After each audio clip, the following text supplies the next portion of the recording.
这家伙就是这回故事的男主，而他刚转学到新学校，就在学校里装了炸弹，这一切到底是怎么回事？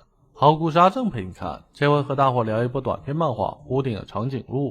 我们男主名为白木，他老妈经常搬家，而他也只能跟着经常换学校。只不过他在学校里并不受欢迎，因为他总是满嘴跑火车。刚到这新学校，他就忽悠同学说自己会通灵，做过 UFO， 还说屋顶上有长颈鹿，食堂阿姨其实是男人等等。不过这些谎言很快就被拆穿了，同学们表示都不再相信他，想让他滚回原来的学校去。面对同学们的指责，白木是泪流满面。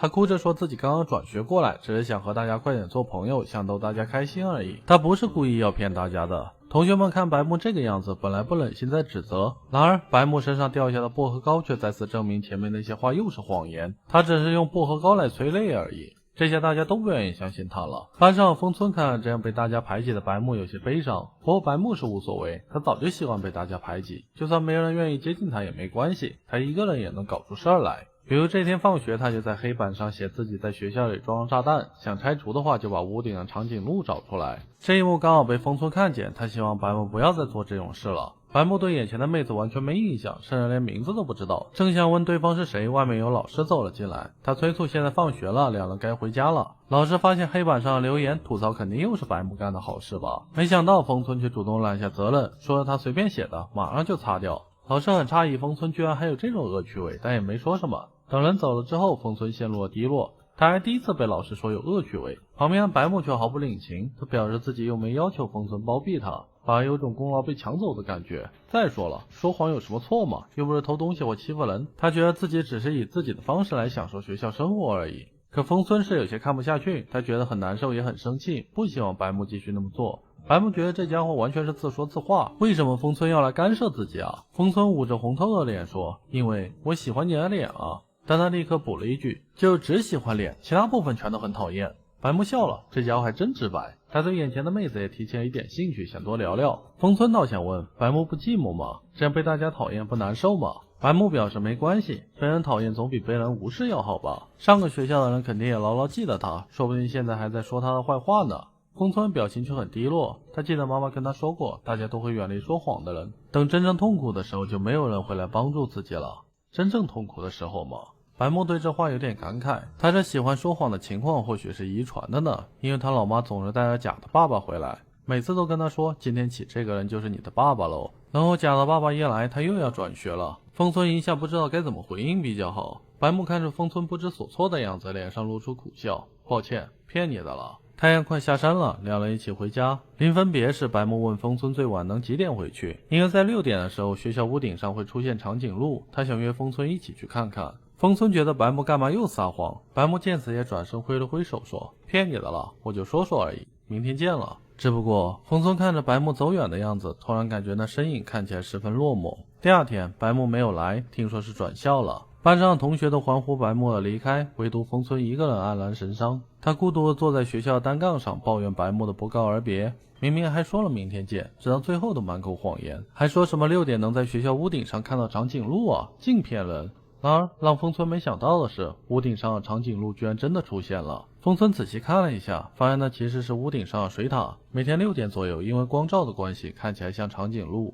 白木的话原来是真的啊。风村看到了长颈鹿，只可惜那个要带他去看长颈鹿的少年已经不在了。这故事很简单，但却透露着一股淡淡的忧伤。白木总想用谎言来博取关注，只是说谎说太多，到后面他说真话都没人信了。正如风村在故事里说的，一直说谎的话，等真正痛苦的时候就没有人来帮助你了。可惜谎言对于白木来说已经成了他的习惯，或者说这是他留下自己痕迹的方式。白木看起来是喜欢给别人添麻烦的坏孩子，可他自己也过得并不轻松。母亲根本不在乎他的想法，跑去四处找男人，而他不得不跟着自私的母亲四处漂泊。好不容易跟朋友处好了关系，可能第2天就迎来了分别。他希望别人在短时间内就能记住他，所以就只能用撒谎这种方式。这让我莫名想起了《人间失格》里的主角大庭叶藏。大庭叶藏其实和白木也有点类似，只不过情况比白木更严重。大庭叶藏是把自己包装成了一个小丑，和同学们相处的时候总是刻意想把别人逗笑，为了让别人喜欢自己，他非常卖力地扮演小丑的角色。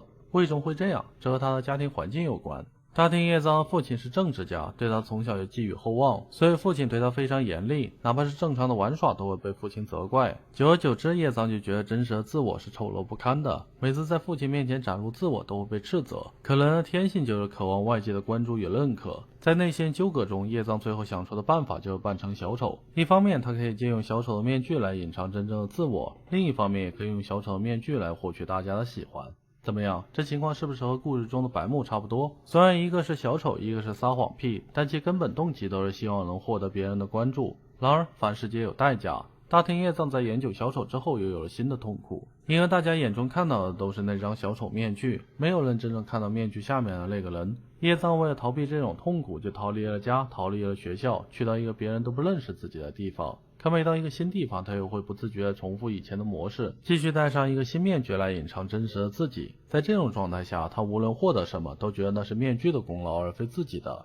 接下来他只能继续逃走。大町业藏在日记中描述自己是个在一个地方待久了就会毁掉自己的人，他就是在这种无尽的内耗中走向毁灭。回到这个故事里，故事中的白木就相当于是初期的业藏，那些谎言背后隐藏的是对他人关心的渴求。可就像业藏一样，他迟早也会明白，用虚假的谎言获得的关注同样也是虚假，甚至偶尔流露出的真心也会被人当成是谎话。这样的生活就像是陷入了死循环。可以预想得到，如果白木不尽早从这个死循环中走出来，那他的人生恐怕会和大町业藏一样是个悲剧。另外，对这个故事我也有个疑问，既然屋顶的长颈鹿是真的，那白木装的炸弹该不会也是真的吧？